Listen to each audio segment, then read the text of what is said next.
que envolve o Banco Master, pode anotar, vocês estão assistindo, ela vai cair no colo do Lula, tá?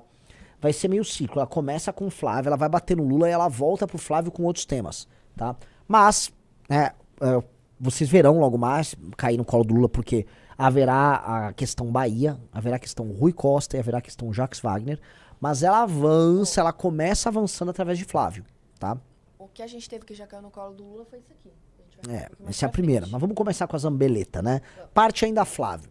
Zambelli destinou 2 milhões em emenda para a produtora de Dark Horse. Montagem atividade por Zambelli e ser utilizado para produzir séries sobre personagens históricos do Brasil, mas não foi recebido por produtor. Foi enviado para tal da Karina, né?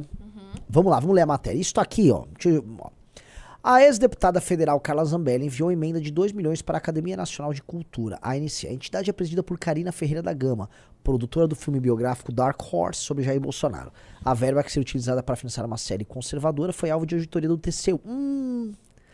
O montante destinado por Zambelli foi transferido ao caixa do governo de São Paulo em julho de 24 para a produção de Heróis Nacionais, Filhos do Brasil que não se rendem, uma releitura conservadora sobre personagens históricos brasileiros. Dividida entre episódios, a série teria caráter documental com os temas Portugal, Luz para o Brasil, José Anchieta, Topótimo do Brasil e Dom Pedro I, Libertador. A ANC também pretendia usar parte do dinheiro para a produção... beleza. Ao todo, o projeto custaria 2,6 milhões, recurso totalmente bancado por emenda de deputados bolsonaristas. Além da deputada federal, a produção recebeu blá blá blá blá blá. Ele também enviou a verba por meio de emenda Pix. Já o deputado federal Cassado Ramagem contribuiu 500 mil e Biaqui... Beleza, vamos lá. A academia, no entanto, jamais recebeu... Prestem atenção.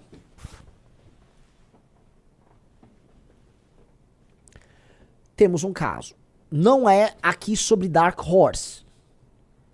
Havia uma outra produção que também era tocada por Karina. Ou seja, a Karina, que estava no filme Dark Horse, também estava nessa série. Há um dinheiro que é enviado com um argumento de que está fazendo uma produção conservadora. E o dinheiro não vai pro fim. Olha que interessante. Será que temos um padrão, dona Ana? Temos um padrão de comportamento criminoso? E aqui não dá pra falar, era privado, tá? Sério, eu vi isso aí. A academia, no entanto, jamais recebeu dinheiro. O valor foi alvo de um ofício do TCU após uma auditoria identificar incoerências, principalmente o fato de recurso ter sido depositado diretamente em uma conta do governo estadual. Após a terminação do TCU, o governo de São Paulo transferiu o recurso destinado à ANC, mas o recurso ainda não foi encaminhado, porque a ONG não apresentou toda a documentação necessária para receber a verba. Se as pendências não forem resolvidas pela ONG, os recursos que permanecem disponíveis para execução serão devidos em conformidade com a legislação, afirma o governo em nota. Tá? Questionado sobre o destino, blá blá blá, beleza. A Karina Ferreira da Gama, desce aí, voltou a aparecer no noticiário dessa sexta-feira após a abertura de apuração aberta pelo blá blá blá, para investigar as irregularidades em emendas parlamentares para projetos culturais, incluindo a cinematografia Dark Horse. O filme, gravado no fim do ano passado, ganhou relevância nos últimos dias após o jornal Intercept Brasil divulgar conversa em que o senador Flávio pede dinheiro a Vorcaro para financiar a produção cinematográfica. Informações preliminares apontam que o banqueiro teria prometido ao parlamentar 134 milhões para ajudar no filme. Até o momento, entanto, os comprovantes apontam o repasse de 61. Ufa, foi só 61. Ufa. Na operação no STF são citadas 4 empresas. Instituto Conhecer, Go Up, Conhecer Brasil e Academia Nacional de Cultura. Todas as instituições são ligadas à Karina, que aparece como presidente sócio das 4. A Karina, ela parece que ela estava esquentando, tá? O argumento para obter a arrecadação e doações e dinheiro, seja de empresários, seja de emendas, para atividades que são conservadoras, mas que às vezes tem outro fim, entendeu? A Karina é um elo de muita coisa aí. Tem dinheiro, ela recebeu muito dinheiro da Prefeitura de São Paulo, também para fazer um filme conservador. Aliás, o mesmo Ricardo Nunes da Prefeitura de São Paulo que estava defendendo, assim, com unhas e dentes Flávio Bolsonaro. Unhas e dentes, estava lá, vou defender, né? Difícil, hein? Difícil. A situação tá ficando muito complicada. Porque tá ficando meio claro pra todo mundo que havia um esquemão. Vamos ser sinceros, havia um esquemão. E estão pegando o esquemão. Pegaram um caminho, esse aqui é um caminho, e havia outro caminho. E tudo leva a essa Karina. E essa Karina, ela atua em muitas áreas. Então tem a Prefeitura de São Paulo, o Governo de São Paulo, e tem agora o filme Dark Horse. O filme Dark Horse, que foi, de acordo com o Flávio Bolsonaro, ele é uma obra-prima, não sei se chegou a ver isso. Ele falou uma obra-prima.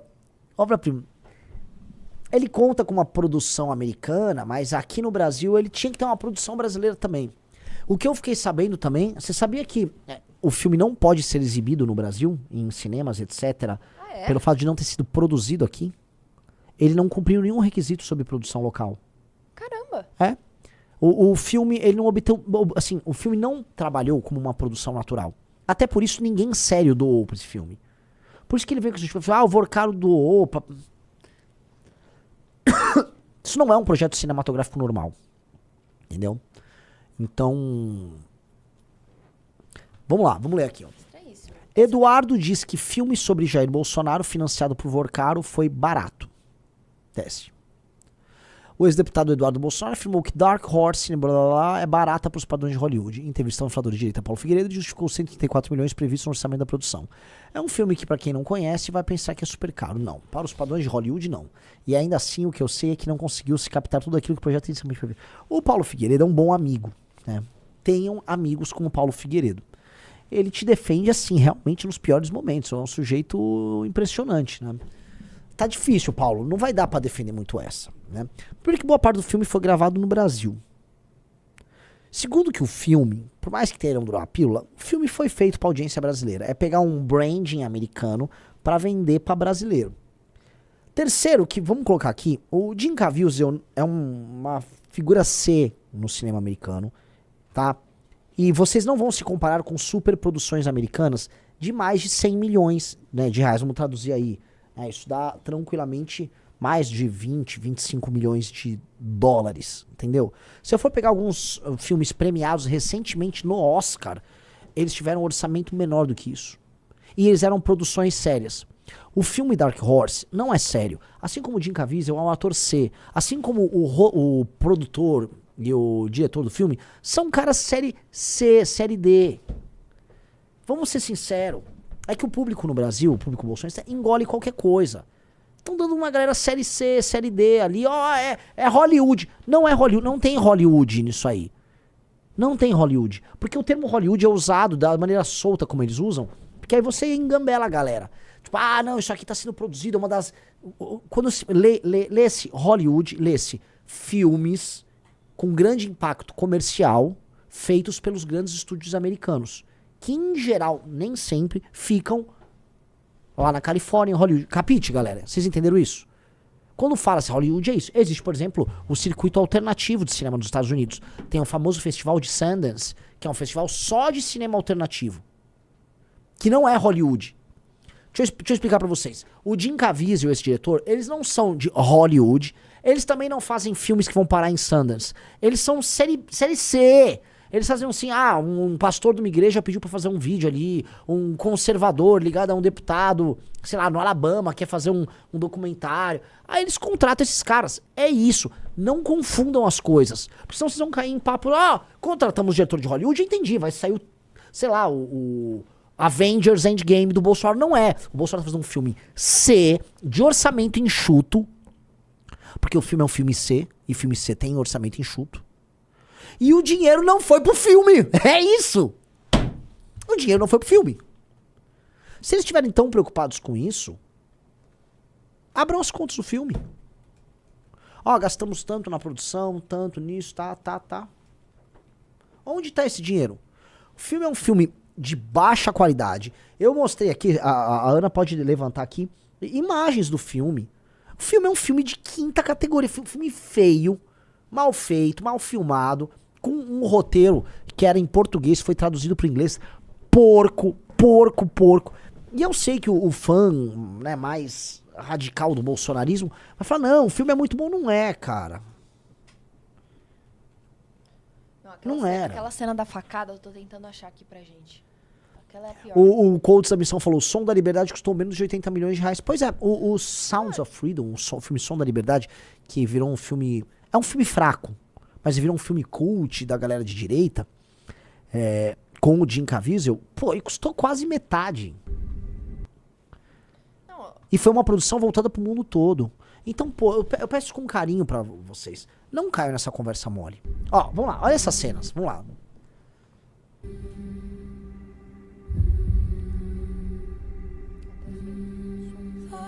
Pausa. Vejam a cenografia.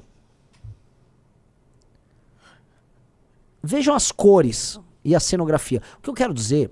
Aloysio, você trabalha um pouco com cinema, não trabalha também? Vem aqui.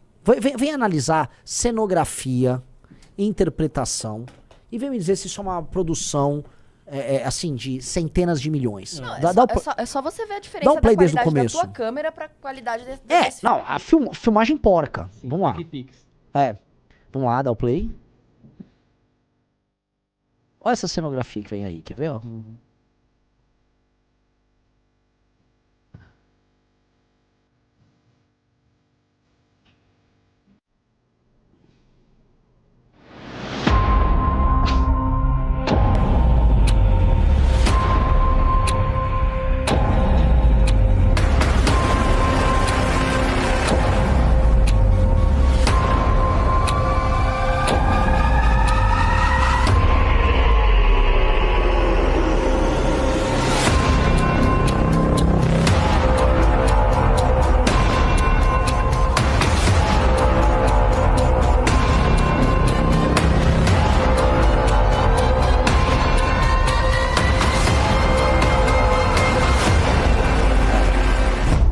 Um cara tá falando, Renan, isso é making off. Ainda que seja Tem uma- making off, cara, a cenografia- imagem não conversa com o espectador, não conversa. Essa cena aí, a montagem mal feita dos cenários. Tá muito poluída. Vou tirar aqui a música porque... O elemento básico de tudo isso, que é um filme de roteiro laudatório, nenhum filme sério, seria um mero filme de propaganda tosco laudatório, roteiro tosco. Sim. Reparou que essa cena na frente desse hospital, ele se repete várias vezes, ou seja, é um filme todo sentado em alguns poucos lugares, o que quer dizer que o filme é barato, porque eles não têm muitas externas. Que o caro, pelo que eu sei, é o pós e a externa, certo? Sim, até porque não tem muita história Bolsonaro, né? Não tem muita história. Vai mostrar o quê? O quê? A facada que vamos colocar assim, que é o ponto principal da vida do Bolsonaro, de ter tomado a facada, é uma porcaria a cena. É uma faca de brinquedo. É uma faca do Chuck, de brinquedo. Tem aqui a cena. Eu li o roteiro, o momento da facada, o momento mais importante do filme. Não, e a cena é deprimente. Muito, nossa, a cena de chorar. Aqui, será que é essa? Olha essa cena. Olha lá. Ele sendo carregado.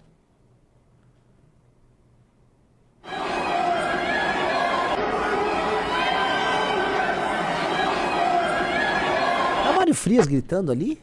Olha, parece. Tem um cara gritando, quer ver, ó? Um cara de camisa branca, mais ou menos na altura da cintura do Bolsonaro. Não. Mais perto. Dá o play. Ó, esse cara, ó, esse ali, ó. Esse aí. Acho que é ele. Parece ele. Ó, dá o play. É ele! Ah, ele faz a ponta dele. Participação especial? Não, deprimente. Deprimente. Deixa eu ver. Então, assim, entenda, galera, esse filme não é um filme de 134 milhões. Ele não é um filme de Hollywood. O Jim Caviezel não é um grande ator de Hollywood. Com todo respeito ao cara, estou falando que ele não é. Aí eu falo assim, Renan, você é um dos maiores guitarristas do mundo? Eu não sou. Sou um grande compositor da banda Limão Rosa. Eu sou um dos grandes guitarristas do mundo. O Jim Caviezel também não é um dos maiores atores do mundo. Ponto. Parem. Os caras estão reclamando do filme. Que gente chata, a galera tá brava comigo. Muito ruim. Né? Essa é a cena, só a última vez pra gente falar. Olha isso, olha isso.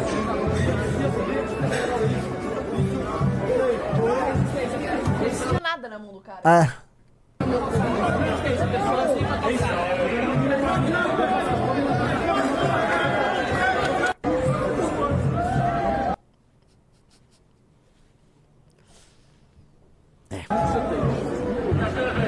134 milhões, tá? É isso, galera. Assim, vamos lá pra notícia que saiu sobre o filme, ou sobre a casa. Eu quero só comentar da casa, que aí depois a gente faz um apanhado geral, tá? Esse aqui é a notícia mais importante, tudo que ela começa a pegar das pistas. O ICL foi até os Estados Unidos mostrar que a empresa que supostamente recebeu o dinheiro, que trabalha com filme, ela só alugou um lugar pra fazer, né? Ou seja, nem a produtora em si. Agora isso aqui preocupa. Empresa de administrador do fundo utilizado para captar recursos para filmes sobre Bolsonaro comprou um imóvel nos Estados Unidos. Escritório de advocacia de Calixto nos Estados Unidos também consta como agente registrado de fundo que recebeu 2 milhões do banqueiro Daniel Vorcara para financiar filme. Desce. O fundo ligado ao advogado Paulo Calixto, aliado de Eduardo Bolsonaro, comprou em fevereiro uma casa em Arlington, no Texas, região onde vive um parlamentar caçado. A operação foi feita pela Mercury Legacy Trust, fundo que detém a propriedade do imóvel anunciado à época por $753 mil. O escritório de advocacia de Calixto nos Estados Unidos também consta como agente registrado do fundo Heaven Gate, blá blá blá, que recebeu 2 milhões do banqueiro Daniel Vorcaro com o objetivo de financiar o filme Dark Horse. A informação sobre a compra do imóvel foi divulgada na Folha. Tanto o Mercury quanto o Heaven Gate ficam no mesmo endereço, em Dallas, onde também está sediado o escritório utilizado por Calixto e cedido a Eduardo Bolsonaro para realizar reuniões políticas. O documento da empresa e do fundo não mostra se a relação financeira da empresa com o fundo Heaven Gate. A operação da compra foi assinada por André Porciúncula. Esse é um malandro, hein? Que foi secretário de Fomento à Cultura no governo Bolsonaro. É lá da Bahia, o André Porciúncula. Ele atuou como representante da Mercury, estrutura jurídica nos Estados Unidos para administração patrimonial. A escritura do imóvel mostra que a compra da casa foi efetivada em 27 de fevereiro. O documento aponta que a residência fica localizada em Arlington, município da região metropolitana de Dallas, que se tornou base de Eduardo. Então vamos lá. O Eduardo tem imagens morando no Texas há muito tempo. Se for no Instagram dele, da esposa dele, que é uma deslumbrada, o que você vê? Eles indo em jogos de futebol americano dos times lá do Texas. Ele tem uma vida meio texano, chapelão, quer ficar lá no Texas. Então, muita gente diz, o Eduardo não mora na Flórida? Não, quem mora lá é o Constantino e o Paulo Figueiredo. O Eduardo fica no Texas. Às vezes ele pega o avião e ele vai lá pra Washington pra se reunir com a galera do Partido Republicano. É isso, tá? Aí, o dinheiro do filme, que é movimentado por um empresário que fica lá em Dallas, cujo escritório fica em Arlington, serviu, Donana, pra comprar uma casa em Arlington. Que coincidência, Tá, né? que coincidência, galera. Não, com certeza a casa era pra ser um cenário do filme. Não é? A casa era um cenário ali. Gente do céu, não vamos ser trouxa. Não vamos ser trouxa. Quando as coincidências estão todas na tua cara, você fala o quê? E vejam, procurados, Paulo Calixto, Eduardo e André Porciúncula não responderam. As transações realizadas por Calixto devem entrar na mira da Polícia Federal, que vai investigar se o banqueiro Daniel Vorcaro, a pedido de Flávio Bolsonaro, destinou recursos para financiar a investida de Eduardo contra o Supremo Tribunal Federal nos Estados Unidos. Essa é a parte, vamos ser claros, essa é a parte que, assim, o STF, não dá pra ajudar o STF, né? Esses caras, não dá. É que, assim, gente, não é que o Daniel Vorcaro queria financiar, vamos dizer, atividades subversivas do Eduardo lá. Ele queria pagar uma bolada pra eles em troca de um favor. O que você precisa saber qual é o favor. A desculpa era o filme. Qual é o favor? O que foi entregue? Foi entregue no governo Bolsonaro? Foi um acordo desenhado no governo Bolsonaro? Ou é um acordo que envolve, por exemplo, algo que aconteceu agora? Vamos lembrar uma coisa, Ana. O Flávio Bolsonaro enterrou a CPI do Banco Master. Ele publicamente, ele falou que fez o acordo com o Alexandre de Moraes. O Flávio Bolsonaro enterrou a CPI do Banco Master. Ali no da dosimetria, todo mundo viu isso. Por favor, avisa. Eu vi.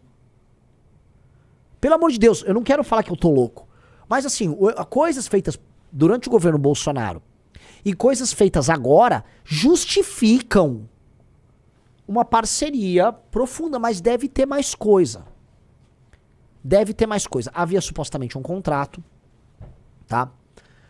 Este contrato, de acordo com o Flávio, estava sendo pago até parar de ser pago. E aí ele exigiu que mais dinheiro entrasse. Esse dinheiro não foi parar na produtora, a produtora já negou, a produtora americana.